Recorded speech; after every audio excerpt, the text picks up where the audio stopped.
Dear students, just now we have studied about first and second chapter. Is it clear? If you have any problem about first and second chapter, you will comment. Then I will tell you about your problems. I will solve your problems. Is it clear? देखिए, अभी तक हमने पहला और दूसरा chapter आपका पढ़ लिया है और अब हम तीसरा चैप्टर पर अध्ययन करने जा रहे हैं। Third chapter just now going to start.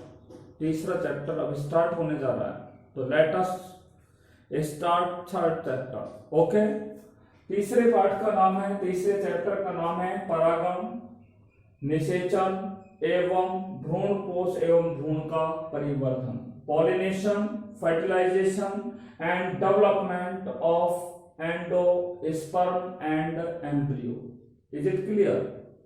देखिए, पहला टॉपिक है हमारा इस पार्ट का और वो है परागण। देखिए, परागण क्या है, इस पर हम आपसे बात करेंगे। देखिए, परागण की हम एक डायरेक्ट परिभाषा आपको निकाल के दे रहे हैं, फिर हम उसको थोड़ा सा डिटेल से आपको खोलने का प्रयास करेंगे। देखिए, पौधे के अंदर जो पुष्प होता है, ठीक है, पुष्प जो होता है वो एक लैंगिक अंग होता है। आवर्त बीजी पादपों में मोस्टली पुष्प कैसे होते हैं? द्विलिंगी होते हैं। ठीक है, इस पुष्प में आपको हम यहाँ पर दो चीजों को दिखा रहे हैं, ये नर जन्नांग है और ये कौन सा है? मादा जन्नांग है या नहीं है? इस संरचना को हम क्या कहेंगे? पुंकेसर के नाम से जानते हैं, पुंकेसर।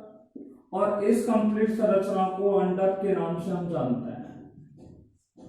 ठीक है, हमने बोला था कि जायंग की एक या अनेक इकाइयों को क्या कहा जाता है? अंडक कहा जाता है, ऐसा आपको बताया था। ये परागकोश है, इस परागकोश से क्या मुक्त होते हैं? परागकण मुक्त होते हैं। और ये परागकण किस पर स्थानांतरित हो जाते हैं? अंडक की वर्तिकाग्र पर स्थानांतरित हो जाते हैं, जिस क्रिया को क्या कहते हैं?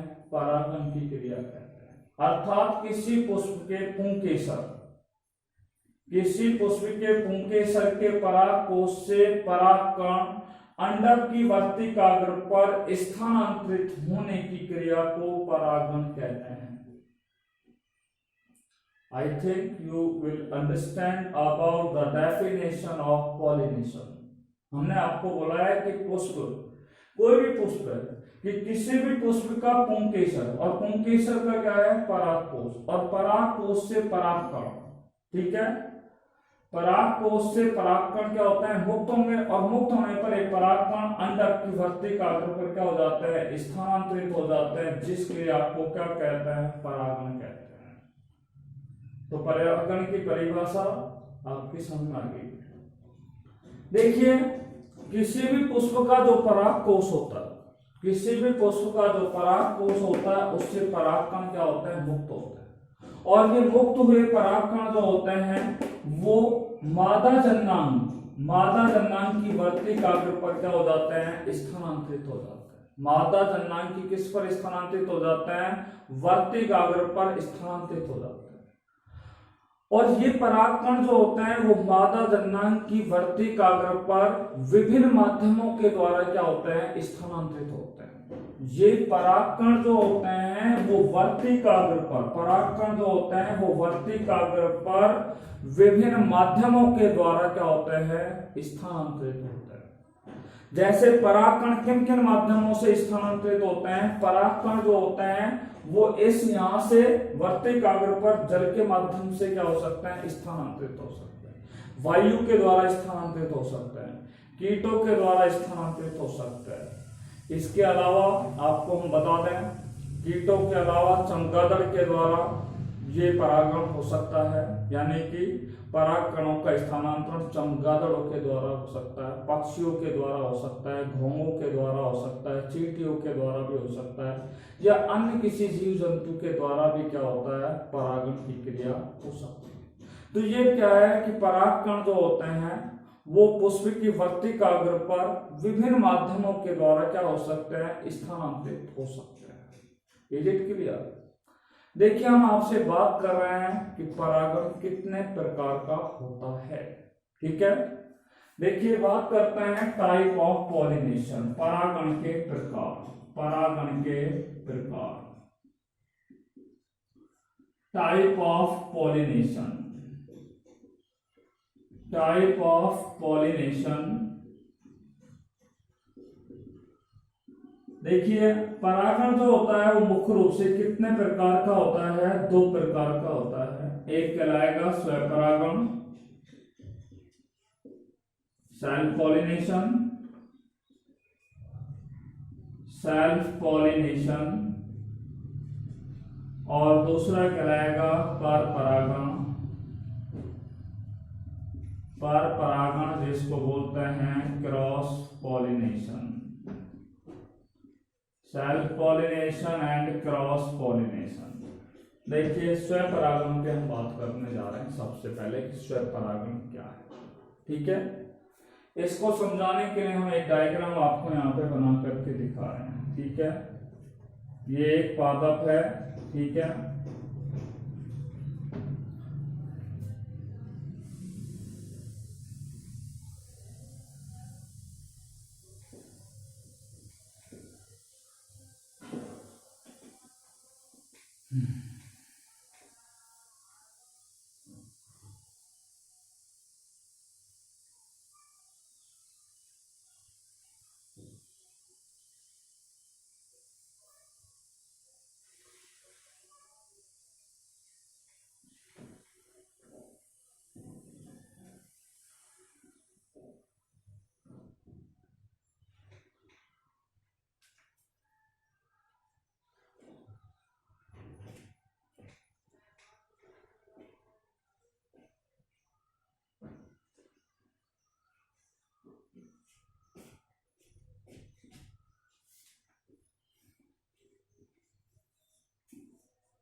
देखिए ये एक पादप है। ठीक है, और इस पादप के अंदर आपको हमने यहाँ पे 2 पुष्प दिखाए हैं। ठीक है, एक प्रारूपिक पादप मान लीजिए इसको। ठीक है, तो हम बात कर रहे हैं स्वपरागण के बारे में। देखिए स्वपरागण कैसे होता है, हम पहली बात कर रहे हैं। जब इस पुष्प के, ठीक है, ये किसी पौधे का एक पुष्प है और इस पुष्प का क्या है, ये क्या है, पुंकेसर है। ठीक है, इस पुंकेसर से परागकण कहां पर स्थानांतरित होते हैं? मादा की भर्तिकाग्र पर क्या होते हैं? स्थानांतरित होते हैं। या हम कह सकते हैं जब एक पुष्प के परागकण, एक पुष्प के परागकण उसी पुष्प की भर्तिकाग्र पर, एक पुष्प की क्या है, परागकण जो होते हैं वो उसी पुष्प की भर्तिकाग्र पर क्या होते हैं? स्थानांतरित होते हैं।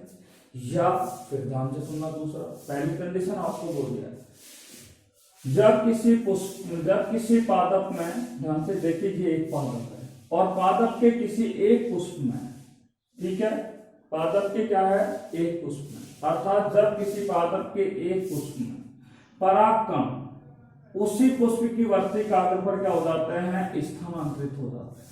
उसी पुष्प की वर्तिकाग्र पर स्थानांतरित हो जाते हैं, तो उसे क्या कहते हैं? स्वपरागण कहते हैं। या फिर हम क्या बोल सकते हैं, जब किसी पादप के एक पुष्प के परागकण, ठीक है, उसी पादप के एक पुष्प के परागकण, इस पुष्प के क्या है, ये परागकण है, और ये परागकण क्या होता है, उसी पादप के दूसरा पुष्प, ये दूसरा पुष्प है, उस दूसरे पुष्प की किस पर स्थानांतरित हो जाते हैं? इस वर्तिकाग्र पर क्या हो जाते हैं? स्थानांतरित हो जाते हैं। मैंने आपको 2 कंडीशन यहाँ पे बता दी। फर्स्ट कंडीशन में हमने आपको बोला कि ऐसा परागण जिसमें किसी पादप का एक पुष्प के परागकण उसी पुष्प की वर्तिकाग्र पर स्थानांतरित हो जाते हैं, या उसी पादप के अन्य पुष्प की वर्तिकाग्र पर क्या हो जाते हैं, स्थानांतरित हो जाते हैं। उसे क्या कहा जाता है, स्वपरागण कहते हैं। एक बार फिर मैं आपको स्वपरागण की परिभाषा दे रहा हूं। जब एक पुष्प के परागकण उसी पुष्प की वर्तिकाग्र पर स्थानांतरित होते हैं, या एक पुष्प के परागकण उसी पादप के दूसरे पुष्प की वर्तिकाग्र पर क्या होते हैं, स्थानांतरित होते हैं, उसे स्वपरागण कहा जाता है। क्या कहा जाता है, स्वपरागण कहा जाता है। देखिए स्वपरागण जो होता है उसके प्रकार पे हम बात कर रहे हैं। अगला टॉपिक है हमारा स्वपरागण के प्रकार।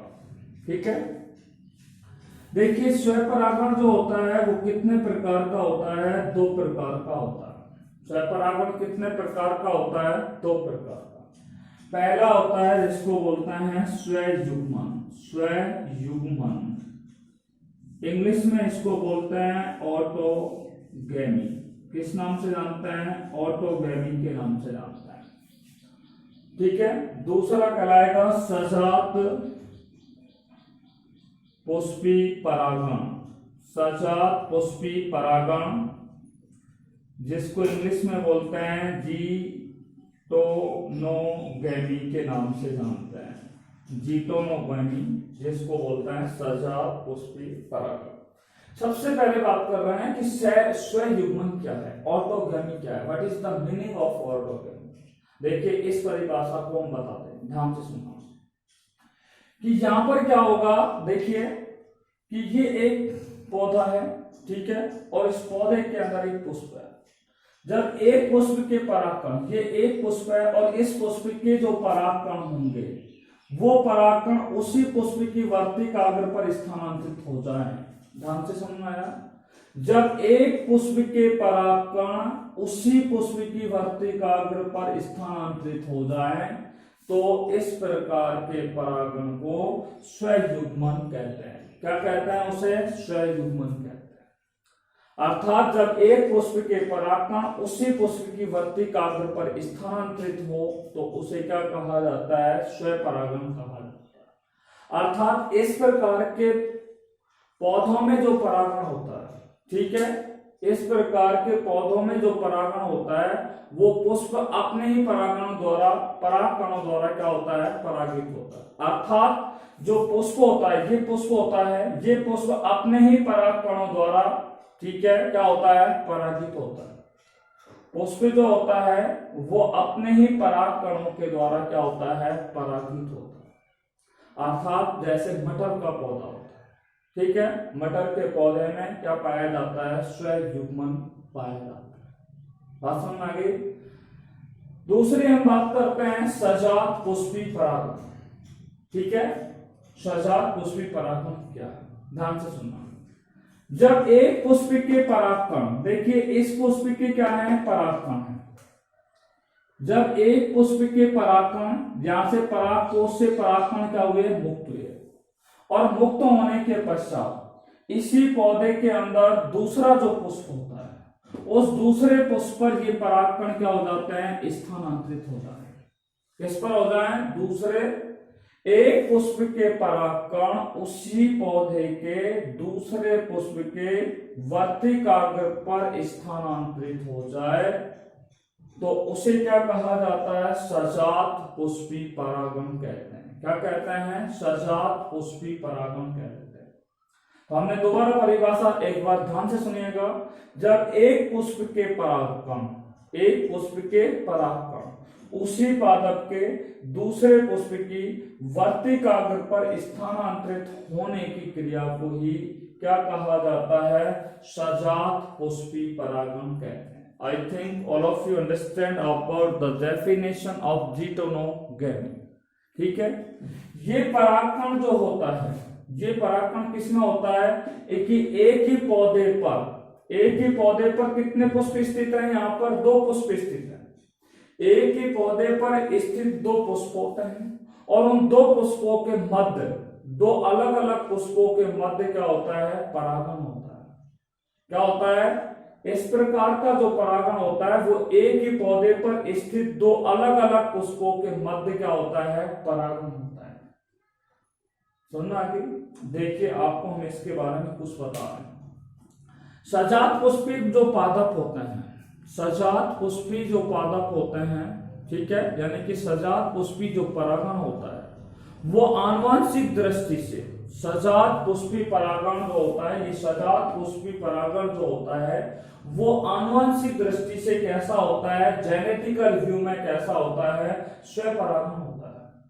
ठीक है, एक बार ध्यान से सुन लीजिए, सजात पुष्पी परागण जो होता है वो आनुवंशिक दृष्टि से, जेनेटिकल व्यू से अगर हम बात करें, जेनेटिकल व्यू से, आनुवंशिक दृष्टि से अगर बात करें तो ये परागण कौन से प्रकार का होता है, स्वपरागण होता है।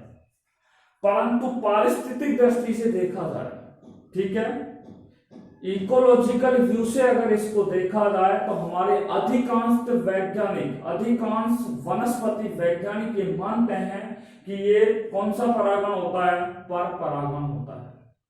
ठीक है, तो अधिकांश वैज्ञानिक जो सजात पुष्पी परागण होता है इसको कौन सा परागण मानते हैं, पर परागण मानते हैं। पर आनुवंशिक दृष्टि से परागण कौन सा प्रकार का होता है, स्वपरागण होता है।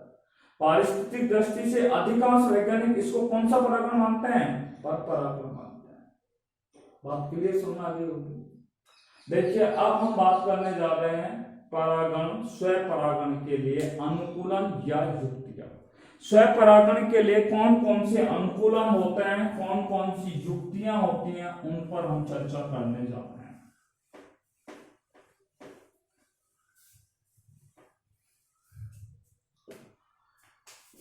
स्वपरागण के लिए,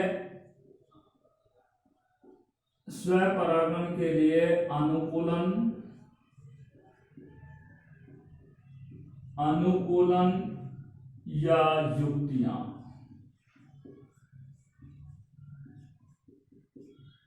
इंग्लिश में हम बोलेंगे कॉन्ट्रीवेंस, कॉन्ट्रीवेंस और adaptation, contrivance or adaptation in self pollination, self pollination. तो स्वपरागण के लिए किन कौन से अनुकूलन चाहिए, कौन कौन सी युक्तियां चाहिए।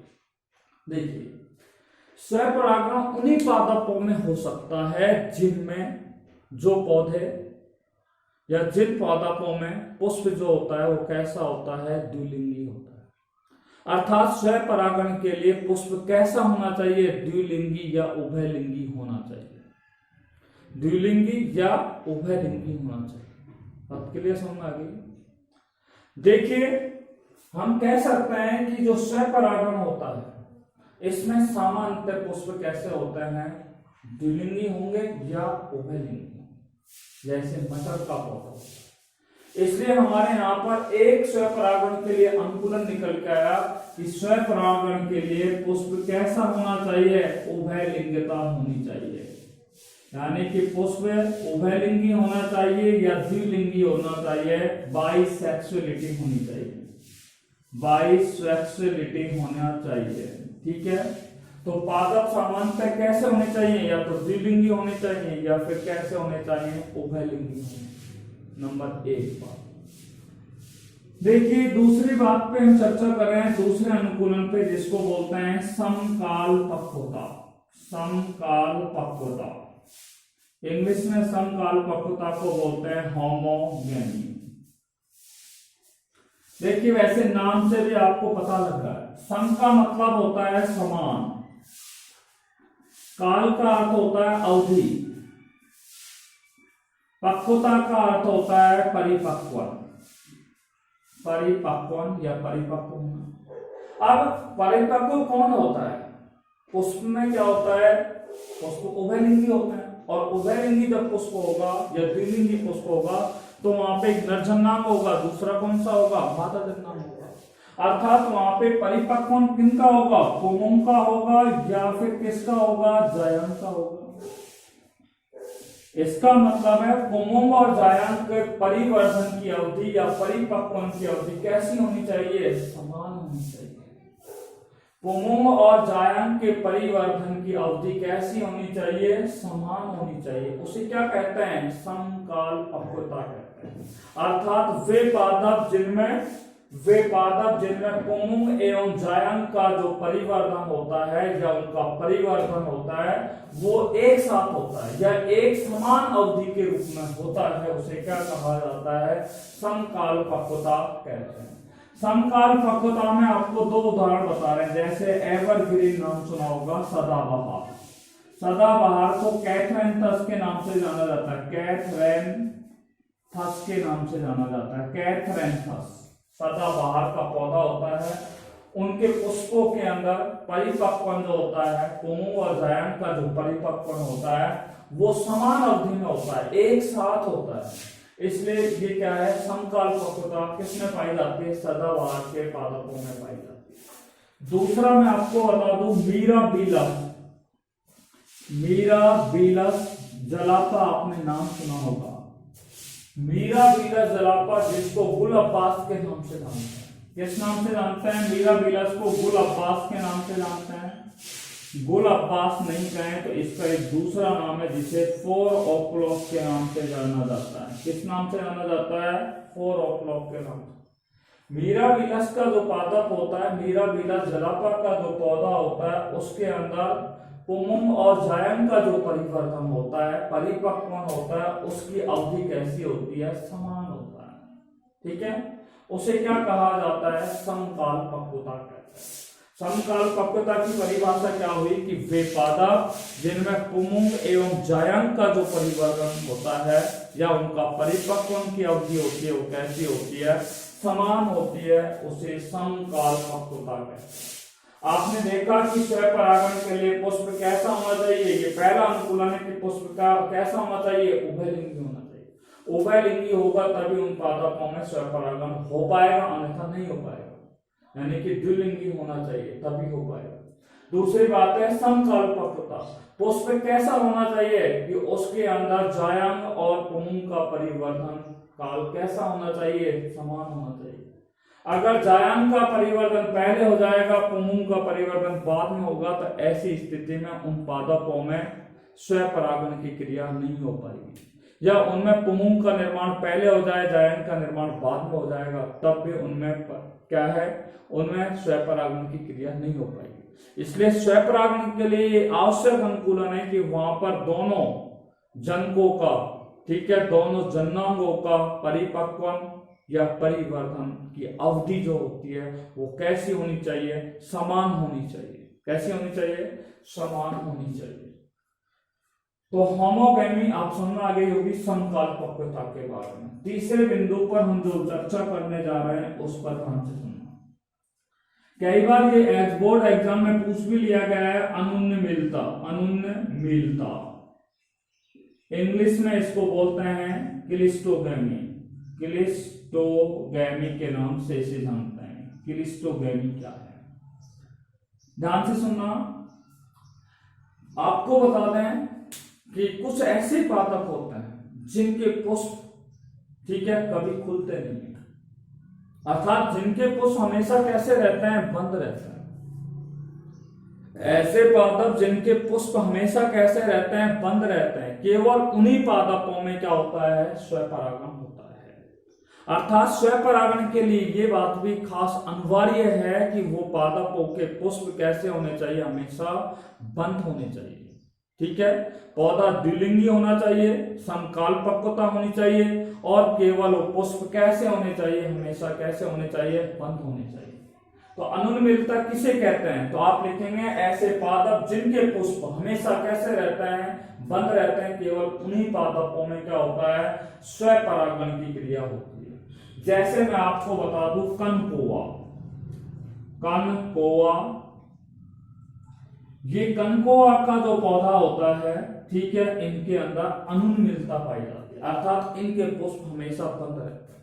ठीक है, और जब इन पुष्पों में पुंगुंग और जायांग का जब परिवर्तन हो जाता है तो वहां से परागकण जो होते हैं वो क्या हो जाते हैं, वर्तिकाग्र पर स्थानांतरित हो जाते हैं और उन पादपों में स्वपरागण की क्रिया क्या हो जाती है, पूर्ण हो जाती है। ड्रासेरा आपने नाम सुना होगा, ये दूसरा पादप है जिसका नाम है ड्रासेरा का पौधा। और ड्रासेरा का जो पौधा होता है उसमें भी क्या पाई जाती है, अनुन्नय मिलता पाई जाती है। आपको हम बता दें परागण के लिए अनुकूलन कितने हैं, मेनली 3 हैं। पहला अनुकूलन मैंने बताया कि स्वपरागण के लिए पौधा कैसा होना चाहिए, पौधे में पुष्प उभयलिंगी या द्विलिंगी होने चाहिए। दूसरा मैंने बताया स्वपरागण के लिए पुंमों और जायन का जो परिवर्तन होता है या परिपक्वन काल की अवधि होती है वो कैसी होनी चाहिए, समान होनी चाहिए। तीसरा मैंने आपको बता दिया है स्वपरागण के लिए पुष्प हमेशा कैसे होने चाहिए, बंद होने चाहिए, तभी उन पादपों में स्वपरागण की क्रिया हो पाएगी, अन्यथा उन पादपों में स्वपरागण की क्रिया नहीं हो पाएगी। देखिए तो ये हमारा हो गया स्वपरागण के अनुकूलन की युक्ति। ठीक है, I think all of you understand about the adaptations of self pollination. Is that clear? देखिए इसके बाद हम अगली क्लास में, नेक्स्ट क्लास में पर परागण के ऊपर क्या करेंगे, चर्चा करेंगे। क्रॉस पॉलिनेशन पर हम नेक्स्ट वीडियो में आपसे चर्चा करेंगे। ठीक है, यदि आपको किसी प्रकार की समस्या हो, ठीक है, तो यू विल टेल मी, ठीक है, on my mobile number. Okay, thank you very much. परागण के ऊपर चर्चा की थी कि परागण क्या है। दूसरी हमने आपसे बात की कि परागण कितने प्रकार का होता है, टाइप ऑफ पॉलिनेशन पर हमने डिस्कस किया और आपको बताया परागण 2 प्रकार का होता है, स्वपरागण और परपरागण। स्वपरागण हमने आपको बताया था कि 2 प्रकार का होता है, स्वयुग्मन ऑटोगैमी, और दूसरा हमने आपको बताया था सजात पुष्पी परागण, जीटोनोगैमी के नाम से जानते हैं। उसके पश्चात हमने बात की थी कि स्वपरागण के लिए अनुकूलन या युक्तियां, कॉन्ट्रेवेंसेस और अडेप्टेशन फॉर सेल्फ पॉलिनेशन, जिसमें हमने आपको 3 बिंदुओं पर बात की थी कि स्वपरागण के लिए 3 अनुकूलन होना चाहिए। पहला, पौधा कैसा होना चाहिए, द्विलिंगी या उभयलिंगी होना चाहिए। पौधों में पुंमों और जायन का परिवर्तन कैसा होना चाहिए, परिवर्तन की अवधि समान होनी चाहिए, यानी कि समकालपक्वता पर आपसे चर्चा की थी। और तीसरा बिंदु जिस पर हमने आपसे चर्चा की थी कि वे पौधे जिनके पुष्प हमेशा कैसे रहते हैं, बंद रहते हैं, उन पुष्पों के अंदर ही क्या होता है, स्वपरागण की क्रिया होती है। ठीक है, अर्थात हमने आपको बताया इस क्रिया को क्या कहा जाता है, अनुन्नय मिलता, जिसको इंग्लिश में क्लिस्टोगैमी कहा जाता है। आपसे पूछा जाए कि अनुन्नय मिलता क्या है, एक बार 2016 या 17 बोर्ड एग्जाम्स के अंदर अनुन्नय मिलता पूछा गया था कि अनुन्नय मिलता क्या है, व्हाट इज द क्लिस्टोगैमी। और आपको बता दें cleistogamy is nothing but such type of flower, they can't open, they always be close. अर्थात ऐसे पुष्प जो हमेशा कैसे रहते हैं, बंद रहते हैं। ठीक है, उन्हीं पादपों के पुष्पों में केवल क्या होता है, स्वपरागण होता है। आज हम जो अध्ययन करने जा रहे हैं वो पर परागण पर आज चर्चा करेंगे कि पर परागण क्या है, क्रॉस पॉलिनेशन क्या है। Today we are going to discuss about cross pollination. Is that clear? देखिए आज जो हम चर्चा करेंगे वो पर परागण पर चर्चा करेंगे। What is the definition of cross pollination. ठीक है,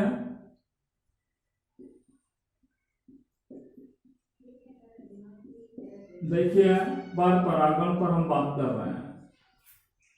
आपको बताया परागण 2 प्रकार का होता है, एक स्वपरागण। स्वपरागण पर हम आपसे डिस्कस कर चुके हैं, we have already discuss about पर पॉलिनेशन। इसलिए आज का हमारा जो टॉपिक होगा वो पर परागण होगा।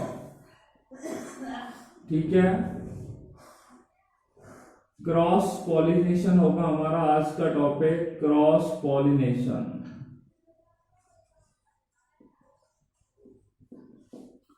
देखिए पर परागण क्या है, इसको समझाने के लिए हम आपको 2 पुष्प दिखा रहे हैं। ठीक है, ये एक पौधा है, आप देखिए ठीक है। और इस पौधे के अंदर ये क्या है, एक पुष्प है, और इस पुष्प में मान लीजिए ये क्या है, मादा जन्नांग है, ठीक है। ये प्लांट नंबर 1 हो गया। ये दूसरा पौधा है,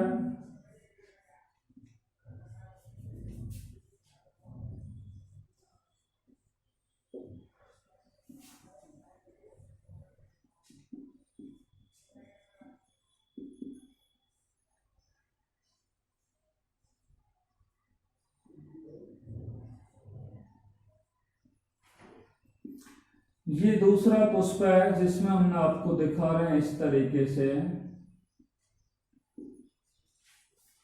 यानी कि 2 पादप है, ठीक है। और ये दोनों पादप हमने कैसे दिखाए आपको, एक लिंगी दिखाया। इस पादप के पुष्प में प्लांट नंबर जो फर्स्ट दिया हुआ है, इसके पुष्प में मादा जन्नांग उपस्थित है, और दूसरा पौधा है उसके अंदर जो पुष्प है उसमें क्या दिखाया गया आपको, नरजन्नांग दिखाया गया है, ठीक है। यहां से क्या होंगे कि परागकण, परागकोश का स्फुटन होगा, ठीक है। तो यहां पर क्या है कि विभिन्न प्रकार के कीट, मैंने आपको बताया था कि पादपों में जो परागण की क्रिया होती है, ठीक है, पर परागण की जो क्रिया होती है वो विभिन्न माध्यमों के द्वारा पूर्ण होती है। आपको बताया जल के द्वारा होता है, वायु के द्वारा होता है, कीटों के द्वारा होता है, पक्षियों के द्वारा होता है, चमगादड़ों के द्वारा होता है, चींटियों के द्वारा होता है। तो ये पुष्प जो होते हैं वो कलरफुल होते हैं, ठीक है, और इनमें मकरंद होता है। उस मकरंद का अवशोषण करने के लिए विभिन्न प्रकार के कीट, पक्षी या अन्य जो कीट पतंगे होते हैं वो इनकी ओर क्या होते हैं, आकर्षित होते हैं, और वो कीट इन पर जब बैठेगा, ठीक है, तो ये परागकोश से उस समय परागकण जो होंगे वो परागकण किसके चिपक जाएंगे, उन कीटों के या उन पक्षियों के पंखों से क्या हो जाते हैं, वो चिपक जाते हैं। जैसे ही वो पक्षी या कीट किसी मादा पुष्प पे जाकर के बैठता है, तो वो मादा पुष्प का जो जायान होगा, वर्तिकाग्र होगा, वो उन परागकणों को क्या कर लेगा, अवशोषित कर लेगा। यानी कि ये हमने एक प्रकार से मेथड्स आपको पढ़ा दी कि पर परागण की विधियां, ठीक है। तो यहां से परागकण जो होंगे, इस परागकोश से परागकण निकलेंगे, मुक्त होंगे, और मुक्त होने के बाद ये परागकण विभिन्न माध्यमों के द्वारा, ठीक है, और इस दूसरे पुष्प के कहां पे पहुंच जाते हैं, वर्तिकाग्र पर स्थानांतरित हो जाते हैं। पौधे हैं वो एक ही जाति के, पौधे क्या हैं, एक ही जाति के, ठीक है। बस अंतर है तो केवल उनमें क्या है कि एक पौधे के अंदर नरजन्नांग है, दूसरे के अंदर क्या है, मादा जन्नांग है। अर्थात ये पौधे कैसे हैं, एक लिंगी। किस प्रकार के हैं, एक लिंगी। परिभाषा क्या निकल के आई, जब एक पौधे के पुष्प, ध्यान से सुनना, एक पौधे के पुष्प के परागकण, एक पौधा है और इस पौधे के पुष्प के क्या है, परागकण, उसी जाति के, ये जाति है, उसी जाति के दूसरे पौधे, उसी जाति के दूसरे पौधे की वर्तिकाग्र पर क्या हो जाए, स्थानांतरित हो जाए, तो उसे क्या कहा जाता है, पर परागण या क्रॉस पॉलिनेशन कहते हैं। एक बार फिर दोबारा हम बात कर रहे हैं पर परागण के बारे में। जब एक पौधे, ध्यान से सुनिए, ये एक पौधा है और इस एक पौधे के पुष्प से परागकण, ठीक है, इस पुष्प के जो परागकण होते हैं वो उसी जाति के दूसरे पौधा, ये उसी जाति का क्या है, दूसरा पौधा है, और उसी जाति के दूसरे पौधे की वर्तिकाग्र पर वो परागकण क्या हो जाए, स्थानांतरित हो जाए, तो उसे क्या कहा जाता है, पर परागण कहते हैं। पर परागण की परिभाषा क्या निकल के आई कि जब एक पौधे के पुष्प के परागकण उसी जाति के दूसरे पौधे के पुष्प पर दूसरे पौधे के पुष्प की वर्तिकाग्र पर स्थानांतरित हो जाते हैं, तो उसे क्या कहा जाता है, पर परागण कहते हैं। एक बार फिर दोबारा मैं आपको बोल रहा हूं कि जब एक पौधे के पुष्प के परागकण उसी जाति का दूसरे पौधे के पुष्प की वर्तिकाग्र पर स्थानांतरित हो जाएं तो उसे क्या कहा जाता है? पर परागण कहते हैं। देखिए, इस पर परागण को तकनीकी रूप से, ठीक है, ध्यान से सुनना, पर परागण को तकनीकी रूप से सजात परागण भी कहते हैं। क्या कहते हैं? पर परागण को तकनीकी रूप से, टेक्नोलॉजिकल फॉर्म में अगर हम बात करें तो पर परागण को क्या कहा जाता है? तकनीकी रूप से क्या कहा जाता है? सजात परागण कहा जाता है। पर परागण को तकनीकी रूप से क्या कहा जाता है? टेक्नोलॉजिकल रूप में अगर देखा जाए तो इन्हें क्या कहा जाता है? सजात परागण कहा जाता है। सजात परागण को इंग्लिश में बोलते हैं जीनोगैमी के नाम से जाना जाता है। जीनोगैमी कहा जाता है पर परागण, या इसे जीनोगैमी या सजात परागण भी कहा जाता है। I think all of you understand about the definition of self-pollination. Oh, sorry, cross-pollination. देखिए, just now we are going to discuss about the adaptation of cross-pollination. देखिए, अब हम जो बात कर रहे हैं वो पर परागण के अनुकूलन या युक्तियों के ऊपर हम क्या करने जा रहे हैं? चर्चा करने जा रहे हैं। ध्यान से देखिए, पर परागण के लिए अनुकूलन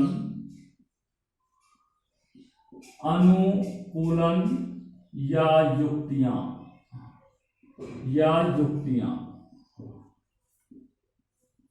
ठीक है, इंग्लिश में बोला है कॉन्ट्रीवेंसेस और अडेप्टेशंस फॉर क्रॉस पॉलिनेशन।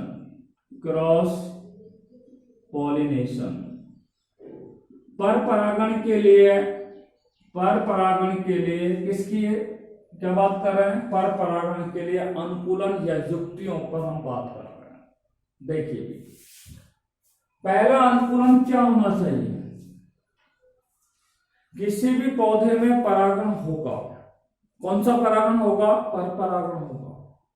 तो उस पौधे की एक खास बात यह होनी चाहिए कि वो पौधा कैसा होना चाहिए? एक लिंगी होना चाहिए। कैसा होना चाहिए? एक लिंगी होना चाहिए। अर्थात हम कह सकते हैं कि पर परागण केवल एक लिंगी पुष्पों में ही होता है या एक लिंगी पादपों में होता है। या हम कह सकते हैं पर परागण के लिए पुष्प एक लिंगी होना चाहिए। पर परागण के लिए पुष्प कैसा होना चाहिए? एक लिंगी होना चाहिए। पौधा कैसा होना चाहिए? एक लिंगी होना चाहिए, क्योंकि उन पादपों के पुष्पों में या तो नर होता है, नर जन्नांग उपस्थित होता है, या फिर कौन सा जन्नांग पाया जाता है? मादा जन्नांग पाया जाता है। इसलिए पहला पॉइंट आपको पता लग गया, यूनिसेक्सुअलिटी, एक लिंगी। पर परागण के लिए पुष्प या पौधा कैसा होना चाहिए? एक लिंगी होना चाहिए, यूनिसेक्सुअलिटी होना चाहिए। Sexuality, LITY।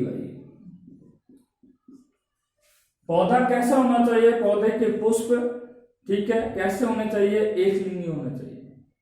क्यों होना चाहिए? क्योंकि उन पौधों के पुष्पों में या तो नर जन्नांग उपस्थित होता है या फिर कौन सा उपस्थित होता है? मादा जन्नांग उपस्थित होता है। उन पौधों के पुष्पों में दोनों जन्नांग, नर और मादा दोनों जन्नांग उसमें उपस्थित नहीं होते हैं, केवल एक ही जन्नांग उन पौधों के पुष्पों में क्या होता है? उपस्थित होता है। यानी कि एक लिंगी होना चाहिए। बात सुनना आगे क्लियर कि एक लिंगी, मैंने आपको बता दिया। तो क्रॉस पॉलिनेशन के लिए पुष्प एक लिंगी होना चाहिए। पर मैं आपको ध्यान दिलाने की एक बात बता रहा हूं, ध्यान से सुनना है। लौकी और तुरई के पौधे होते हैं। लौकी और तुरई के जो पौधे होते हैं, इन दोनों पादप कैसे होते हैं? एक लिंगी होते हैं, ठीक है। यानी कि ये एक लिंगी पुष्प इन पादपों के अंदर पाए जाते हैं। इसलिए इन्हीं में क्या है? सजात पुष्पी परागण होता है। कौन सा परागण होता है? सजात पुष्पी परागण होता है। किसमें? लौकी और तुरई के पौधे में, क्योंकि इनमें एक लिंगी क्या पाए जाते हैं? पुष्प पाए जाते हैं। क्लियर बात है, ध्यान रखने की बात। तो पहला हमने आपको अनुकूलन बता दिया कि पर परागण के लिए पुष्प कैसा होना चाहिए या पौधा कैसा होना चाहिए, एक लिंगी होना चाहिए। उस पौधे के अंदर या तो नर जन्नांग उपस्थित होना चाहिए या फिर मादा जन्नांग उसके अंदर क्या होना चाहिए, उपस्थित होना चाहिए। देखिए सेकंड बिंदु पर हम बात करते हैं और वो है भिन्न काल पक्वता। भिन्न काल पक्वता, ठीक है। देखिए भिन्न काल पक्वता को बोलते हैं डाइकोगेमी। Dichogamy, DICHO, dichogamy. देखिए नाम से वैसे आपको पूरा ठीक से अच्छी तरह से पता लग रहा है। भिन्न का मतलब होता है अलग अलग, काल का अर्थ होता है अवधि, पक्वता का अर्थ होता है परिपक्वन, विकास या परिवर्तन। परिपक्वन बोल सकते हैं, विकास बोल सकते हैं या परिवर्तन, डेवलपमेंट, तीनों का अर्थ एक ही है, मैचुरेशन। अब परिपक्वन किनका होता है कि किसी भी पुष्प में पुंग और जायंग, ठीक है, किसी भी पुष्प में पुंग होता है या जायंग होता है, ठीक है। पुंग और जायंग का परिपक्वन की जो अवधि होती है वो कैसी होती है, अलग अलग होती है, ठीक है। अर्थात वे पादप पुंग और जायंग के परिपक्वन, विकास या परिवर्धन की अवधि कैसी होती है, अलग अलग होती है। या हम इसकी परिभाषा कैसे दे सकते हैं, वे पादप जिनमें पुंग एवं जायंग के परिवर्धन की अवधि कैसी होती है, भिन्न होती है। जिनमें पुंग और जायंग के परिवर्धन, विकास या परिपक्वन की अवधि भिन्न हो तो उसे क्या कहा जाता है, भिन्न काल पक्वता कहा जाता है। क्या कहा जाता है, भिन्न काल पक्वता कहा जाता है। Such type of plant in which gynoecium and androecium maturation period is different, that is known as dichogamy। अर्थात ऐसे पादप जिनमें पुंग और जायंग के परिवर्तन की अवधि, विकास की अवधि, परिपक्वन की अवधि कैसी होती है, अलग अलग होती है, भिन्न भिन्न होती है, उसे क्या कहा जाता है, भिन्न काल पक्वता कहा जाता है। बात करते हैं भिन्न काल पक्वता के प्रकार। देखिए भिन्न काल पक्वता कितने प्रकार की होती है, दो प्रकार की होती है। यानी कि हम एक बात कह सकते हैं कि पर परागण के लिए दूसरा अनुकूलन है कि पर परागण उन्हीं पादपों में हो सकता है जिनमें पुंग और जायंग का परिवर्तन एक साथ नहीं होता है बल्कि भिन्न भिन्न समय अवधि के अंदर होता है। उन्हीं पादपों में क्या हो सकता है, पर परागण हो सकता है। बात समझ आ गई। तो हम बात कर रहे हैं टाइप ऑफ डाइकोगेमी, भिन्न काल पक्वता के प्रकार। भिन्न काल पक्वता कितने प्रकार की होती है, दो प्रकार की होती है। भिन्न काल पक्वता कितने प्रकार की होती है, दो प्रकार की होती है। पहली आपको बात कर रहे हैं पुपूर्वता। पुपूर्वता इंग्लिश में बोलते हैं प्रोटेंडरी, PROTENDARY, प्रोटेंडरी के नाम से इसे जानते हैं, ठीक है। और दूसरी जो बात है उसको बोलते हैं स्त्री पूर्वता। स्त्री पूर्वता, स्त्री पूर्वता इंग्लिश में बोलते हैं प्रोटोगाइनी, गाइनी, NY अलग है ना, GYNY, प्रोटोगाइनी के नाम से इसे जानते हैं। पुपूर्वता और दूसरा कौन सा हो गया, स्त्री पूर्वता। पुपूर्वता पे हम बात करते हैं। पू का मतलब होता है, देखो अगर हिंदी से बात करें, ठीक है, देखिए हिंदी से बात करें तो पू का अर्थ होता है पुंग, पू का अर्थ होता है पुंग और पूर्वता का मतलब होता है पहले। देखिए इस पू का अर्थ क्या हो गया, पुंग, पूर्वता का अर्थ हो गया पहले, ठीक है, ध्यान से सुनना। अर्थात ऐसे पादप, ध्यान से सुनना दिया, ऐसे पादप जिनके पुष्पों में पुंग का विकास पहले होता है, पुंग का विकास कैसा होता है, पहले होता है, तथा जायंग का विकास कैसे होता है, बाद में होता है, ठीक है। पुंग का विकास कैसे होता है, पहले होता है, जायंग का विकास कैसे होता है, बाद में होता है। या हम कह सकते हैं ऐसे पादप जिनके पुष्प में पराग कोश का विकास वर्तिकाग्र से कैसे होता है? पहले होता है। बात समझ में आ गई? या हम यूं बोल सकते हैं, ऐसे पादप जिनमें पुंगम का विकास तो पहले होता है, जायंग का विकास कैसे होता है? बाद में होता है। या हमने दूसरी परिभाषा क्या बताई? अर्थात ऐसे पादप जिनमें पराग कोश का विकास तो पहले होता है, अर्थात पराग कोश का डेवलपमेंट पहले हो जाता है, परंतु जायांग में जो वर्तिकाग्र होती है उसका विकास कैसे होता है? बाद में होता है। उसे क्या कहा जाता है? पुपूर्ता कहते हैं। अगर इंग्लिश में बात करें तो प्रोटो का अर्थ होता है फर्स्ट, एंट्री का अर्थ होता है एंड्रोसियम। प्रोटो का अर्थ होता है फर्स्ट, एंट्री का अर्थ होता है एंड्रोसियम। प्रोटेंड्री पे बात करते हैं, प्रोटेंडरी, PANDRY।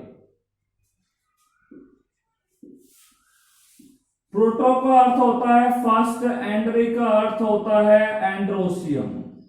एंड्रोसियम हम बोल सकते हैं such type of plant in which androecium is developed first, androecium is developed first, that is known as protoandrium. अर्थात वे पादप जिनमें पुंगम का विकास पहले होता है, जायंग का विकास बाद में होता है। अर्थात परागकोश का विकास पहले हो जाता है, वर्तिकाग्र का विकास कैसे होता है? बाद में होता है। उसे क्या कहा जाता है? पुपूर्ता कहा जाता है। जैसे आपको हम बता दें, गुड़हल का जो पौधा होता है, किसका पौधा होता है? गुड़हल। गुड़हल के अंदर पुष्प आते हैं, तो उन पुष्पों के अंदर, जिसको गुड़हल को हम चाइना रोज बोलते हैं, जिसका वानस्पतिक नाम है हिबिस्कस रोजा साइनेंसिस, गुड़हल का जो पुष्प होता है उसमें पुंगम का विकास पहले हो जाता है, जायंग का विकास कैसे होता है? बाद में होता है। कपास के पौधे में भी यही बात है, कपास के पौधे में पुंगम का विकास पहले हो जाता है, जायंग का विकास बाद में होता है। आर्टनी के पौधे में भी पुंगम का विकास पहले हो जाता है, जायंग का विकास बाद में होता है। कपास के पौधे में पराग कोशों का निर्माण पहले हो जाता है, और क्या नाम से? वर्तिकाग्र का निर्माण कैसे होता है? बाद में होता है। ये क्या कहलाती है? पुपूर्ता कहलाती है। ठीक है, I think all of you understand about पुपूर्ता। Is that right? देखिए, बात करते हैं स्त्री पूर्ता। नाम से आपको पता है, स्त्री का मतलब है स्त्री केसर। स्त्री का मतलब होता है स्त्री केसर, यानी कि जायंग भी बोल सकते हैं। पूर्ता का अर्थ होता है पहले, अर्थात ऐसे पादप जिनके अंदर जायंग या स्त्री केसर का विकास पहले होता है, और पुंगम का विकास कैसे होता है? बाद में होता है। पुष्प के अंदर ऐसे पादप जिनके पुष्पों में जायंग का विकास पहले होता है, और जायंग का विकास पहले होता है, और पुंगम का विकास कैसे होता है? बाद में होता है। उसे क्या कहा जाता है? स्त्री पूर्वता कहा जाता है। क्या कहा जाता है? स्त्री पूर्वता कहा जाता है। इंग्लिश में देखें तो प्रोटो का अर्थ होता है फर्स्ट, गायनी का अर्थ होता है गायनेशियम,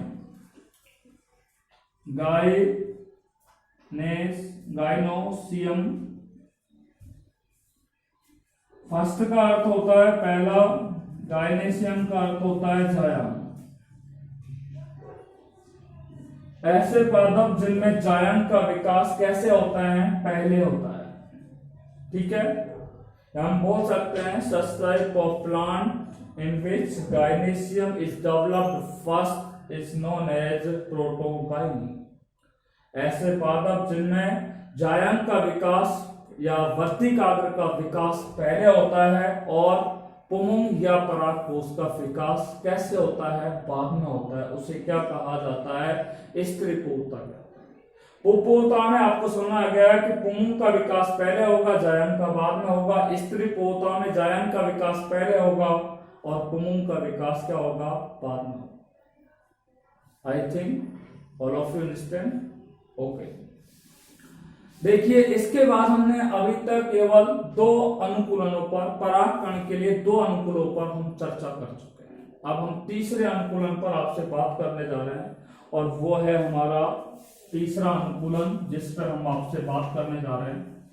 ध्यान से देखिए। देखिए, तीसरा है स्वबंधता। तीसरा अनुकूलन है जिस पे हम बात कर रहे हैं, स्वबंधता, सेल्फ स्टेबिलिटी। Self sterility.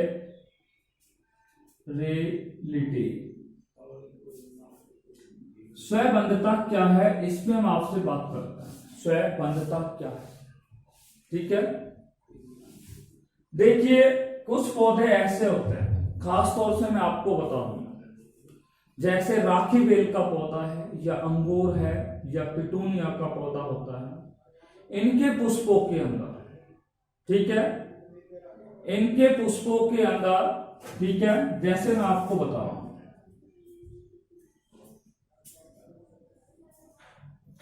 ये पुष्प इस प्रकार के होते हैं, द्विलिंगी होता है पिटूनिया का पुष्प। कैसा होता है, द्विलिंगी होता है, ठीक है। और इन पुष्पों में ये परागकोश है, ठीक है, ये परागकोश है, और परागकोशों से किसका निर्माण होता है, परागकणों का निर्माण होता है।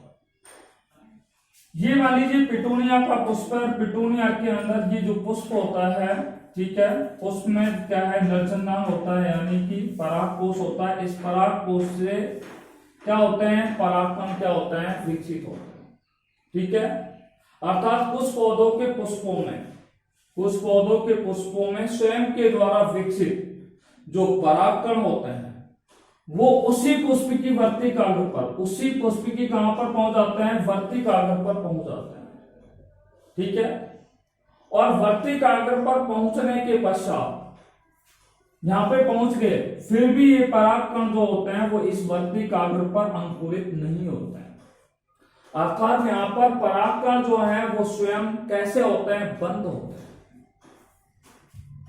फिर भी इनमें क्या है, स्वयंपरागण नहीं हो पाता है। क्या नहीं हो पाता है, स्वयंपरागण नहीं होता है। इसे क्या कहते हैं, स्वयंबद्धता कहते हैं। अर्थात ऐसे पादप, ठीक है, ऐसे पादप जिनके पुष्प में स्वयं परागकणों के विकास के पश्चात या स्वयं के परागकणों के विकसित होने के पश्चात परागकण वर्तिकाग्र पर स्थानांतरित होने के पश्चात भी, अर्थात यहां पर ये क्या है, एक प्रकार का अनुकूलन होने के बाद भी, अनुकूलन का मतलब है कि पौधे के अंदर नरजन्नांग और मादाजन्नांग ये दोनों एक ही पुष्प में, दोनों एक ही पुष्प में, जैसे राखी बेल का पौधा होता है, अंगूर का पौधा होता है, या पिटूनिया के पुष्प होते हैं, वो कैसे होते हैं, द्विलिंगी होते हैं।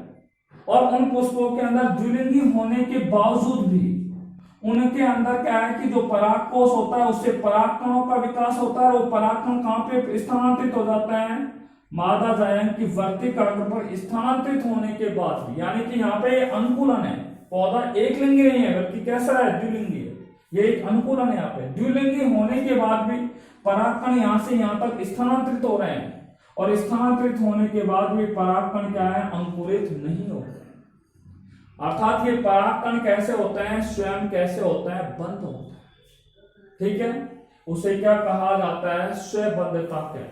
स्वयंबद्धता की परिभाषा क्या हुई कि कुछ पौधों के पुष्पों में, कुछ पौधों के पुष्पों में स्वयं के द्वारा विकसित परागकण, स्वयं के द्वारा विकसित परागकणों का, स्वयं के द्वारा विकसित परागकणों का उसी पुष्प की वर्तिकाग्र पर स्थानांतरित होने पर भी उनमें अंकुरण नहीं होता है, उसे क्या कहा जाता है, स्वयंबद्धता कहा जाता है। आपको बता दें, अंगूर का पुष्प होता है, अंगूर का पुष्प द्विलिंगी होता है, ठीक है। पिटूनिया का जो पुष्प होता है वो भी कैसा होता है, द्विलिंगी होता है, ठीक है। चाहे आपका राखी बेल का पुष्प होता है वो भी कैसा होता है, इसी प्रकार का होता है। और इसमें परागकण जो होते हैं वो उसी पुष्प की वर्तिकाग्र पर, उसी पुष्प की वर्तिकाग्र पर अनुकूलता होने पर भी अंकुरण नहीं होता है। उसे क्या कहते हैं, उसे स्वयंबद्धता कहते हैं, ठीक है। यानी कि ये पुष्प द्विलिंगी है, परागकोश से परागकण विकसित हो रहे हैं, परागकण यहाँ से वर्तिकाग्र पर स्थानांतरित हो रहे हैं, फिर भी ये परागकण में क्या नहीं होता है, अंकुरण नहीं होता है, ठीक है। इसे क्या कहा जाता है, स्वयंबद्धता कहा जाता है। सेल्फ स्टेरिलिटी के नाम से इसे जाना जाता है। स्वयंबद्धता के बाद हम बात करते हैं अवरुद्ध परागणता। चौथा बिंदु है हमारा अवरुद्ध परागणता। फोर्थ पॉइंट में हम बात कर रहे हैं अवरुद्ध परागणता। अवरुद्ध परागणता जिसको हार्कोगैमी के नाम से जानते हैं। देखिए हार्कोगैमी क्या है, इस पे हम बात कर रहे हैं, ध्यान से सुनना। देखिए आपको हम कैरियोफिलेसी कुल के कुछ पादपों पर हम बात कर रहे हैं। कैरियोफिलेसी जो कुल के पादप होते हैं, ठीक है, परिभाषा हम बाद में बात करेंगे। कैरियोफिलेसी कुल के जो पादप होते हैं, जैसे कौन से कुल के? कैरियोफिलेसी कुल। पहले हम आपको एग्जांपल के जरिए समझा रहे हैं। कैरियोफिलेसी कुल के जो अधिकांश पादप होते हैं, उन पादपों में आपको दिखा रहे हैं। देखिए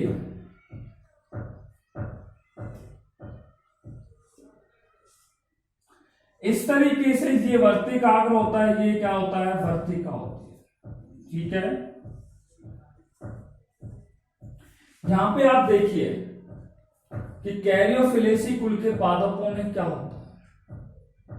यहां पर आप देख रहे हो कि इस कुल के पादपों के अंदर वर्तिका की लंबाई कैसी होती है? बहुत अधिक होती है। वर्तिका है, इसकी लंबाई कैसी होती है? अधिक होती है।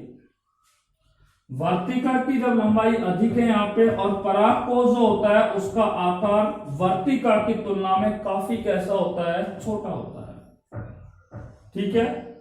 कैसा होता है? काफी छोटा होता है, जिसके कारण यहाँ पर क्या है, इन पादपों में, ठीक है, पौधा कैसा है? द्विलिंगी है, फिर भी इनमें क्या नहीं हो पाता है? स्वपरागण नहीं हो पाता है। क्यों नहीं हो पाता है? क्योंकि वर्तिका की लंबाई अधिक होती है और परागकोश की लंबाई क्या होती है? वर्तिका की अपेक्षा या तुलना में कैसी होती है? बहुत ही कम होती है। इसका मतलब ये परागणता कौन सा कहलाएगा? अवरुद्ध परागणता कहलाएगा। क्या कहलाएगा? अवरुद्ध परागणता कहलाएगा। यानी कि यहाँ पे हम बात कर सकते हैं कि इसकी जो संरचना होती है, ठीक है, इसकी और इसकी संरचना में क्या होता है? अंतर होता है। इसकी लंबाई अधिक होती है इसकी संरचना में, इसकी लंबाई कैसी होती है? कम होती है। तो ये अवरुद्ध परागणता कहलाती है। अर्थात वे पादप जिनके पुष्पों में आकार की या संरचनात्मक क्या पाए जाते हैं? अवरोध पाए जाते हैं। यहाँ पे आकार की अवरोध है, आकारिकी अवरोध न बोले, मॉर्फोलॉजिकल न बोले, तो इसे हम क्या बोल सकते हैं? संरचनात्मक क्या पाए जाते हैं? अवरोध पाए जाते हैं। वे पुष्प जिनमें आकार की या संरचनात्मक अवरोध पाए जाते हैं, या हम कह सकते हैं कि जिनकी संरचना में क्या आता है? अवरोध पाए जाते हैं, उनमें स्वपरागण की क्रिया संभव नहीं होती है। क्या नहीं होती है? स्वपरागण की क्रिया संभव नहीं होती है। उसे क्या कहा जाता है? अवरुद्ध परागणता या हार्कोगैमी के नाम से जानते हैं। वे पादप जिनके पुष्पों में संरचनात्मक अवरोध पाए जाते हैं, जिससे उनमें स्वपरागण नहीं होता है, उसे क्या कहा जाता है? अवरुद्ध परागणता कहते हैं। क्या कहते हैं? अवरुद्ध परागणता या हार्कोगैमी कहते हैं। जैसे आपने देखा कि कैरियोफिलस कुल के पादप होते हैं, उनकी वर्तिका की लंबाई अधिक होती है, परंतु परागकोश की लंबाई वर्तिका की तुलना में काफी कैसी होती है? कम होती है। जिससे यहां से परागकोश से परागकण तो निकलते हैं, मुक्त होते हैं, परंतु ये परागकण जो होते हैं वो वर्तिकाग्र पर स्थानांतरित नहीं हो पाते हैं। और जब परागकण वर्तिकाग्र पर स्थानांतरित नहीं हो पाता है, तो ऐसी स्थिति में परागकण जो होंगे, ठीक है, उनका अंकुरण यहाँ पर नहीं हो पाता है, स्वपरागण की क्रिया नहीं हो पाती। इसी तरीके से एक दूसरा एग्जांपल हम दे रहे हैं। आपको बता दें, कलिहारी एक पौधा होता है, या इसको बोलते हैं ग्लोरियोसा, ठीक है, या कलिहारी के नाम से इसे जानते हैं। कलिहारी का जो पुष्प होता है, उसमें परागकोशों का स्फुटन इस प्रकार से होता है कि परागकण जो होते हैं वो बहुत दूर जाकर के क्या है? गिरते हैं। कलियारी का पुष्प भी कैसा होता है, द्विलिंगी होता है, परंतु उसमें पराग कोशों का स्फुटन ही इस प्रकार से होता है कि पराग कण जाकर के कहाँ गिरते हैं, दूर दूर जाकर के गिरते हैं, और वो पराग कण कहाँ पे नहीं पहुंच पाते हैं, वर्तिकाग्र पर नहीं पहुंच पाते हैं। तो इसका मतलब है ये क्या कहलाएगा, अवरुद्ध परागणता कहलाएगी। अर्थात ऐसे पादप जिनके पुष्पों में संरचनात्मक क्या पाया जाता है, अवरोध पाया जाता है, और जिनमें संरचनात्मक अवरोध पाया जाता है जिसके कारण उन पुष्पों के अंदर स्वपरागण नहीं हो पाता।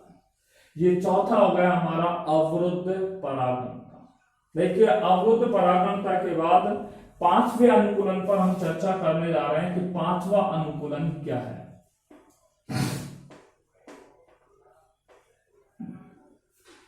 देखिए पांचवा अनुकूलन पे हम बात करते हैं विषमवर्तिकात्व के नाम से जानते हैं। विषमवर्तिकात्व नाम से वैसे आपको लग रहा है विषमवर्तिकात्व, इंग्लिश में बोलते हैं हेट्रोस्टाइली विषमवर्तिकात्व।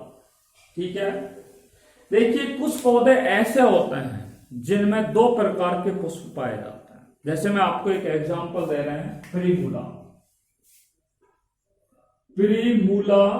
ध्यान से सुनिए, प्रीमूला का एक पौधा होता है और इस पौधे के अंदर क्या है, दो प्रकार के पुष्प पाए जाते हैं। कितने प्रकार के पुष्प पाए जाते हैं, दो प्रकार के पुष्प पाए जाते हैं। पहले हम आपको एग्जांपल दे रहे हैं, फिर हम आपको परिभाषा निकाल करेंगे कि प्रीमूला का पौधा होता है, इसमें दो प्रकार के पुष्प पाए जाते हैं। ठीक है, देखिए एक जो पुष्प होगा, पहला जो पुष्प होगा उसमें वर्तिका की लंबाई तो कैसी होती है, अधिक होती है। वर्तिका की लंबाई अधिक होती है तथा पुंकेसर की जो लंबाई होती है वो कैसी होती है, कम होती है। दूसरा जो पुष्प होगा, दूसरे पुष्प में वर्तिका की जो लंबाई होती है, वर्तिका की जो लंबाई होती है वो कम होती है, और पुंकेसर की जो लंबाई होती है वो कैसी होती है, अधिक होती है। देखिए जस्ट उल्टा है। प्रीमूला तो होता है एक पौधा होता है जिसके पुष्प में दो प्रकार के पुष्प पाए जाते हैं। उस पुष्प में पहले प्रकार के पुष्प में वर्तिका की लंबाई तो अधिक होती है, परंतु पुंकेसर की लंबाई कैसी होती है, कम होती है। दूसरे प्रकार के पुष्प में वर्तिका की लंबाई तो कैसी होती है, अधिक होती है, और पुंकेसर की लंबाई कैसी होती है, कम होती है। मैं आपको दिखा रहा हूं, जैसे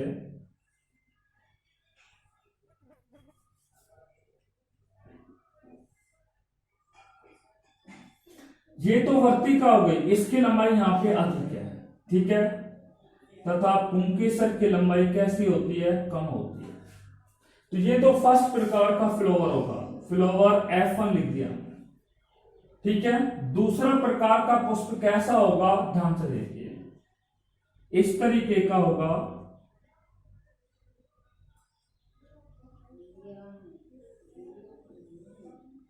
इस तरीके का होगा जिसमें वर्तिका की लंबाई तो कैसी होती है, कम होती है। वर्तिका की लंबाई कैसी होती है, कम होती है, और पुंकेसर की जो लंबाई होती है वो कैसी होती है, अधिक होती है। तो ऐसी स्थिति में इन दोनों पौधे यानी कि इस पौधे के अंदर स्वपरागण की क्रिया नहीं हो पाती।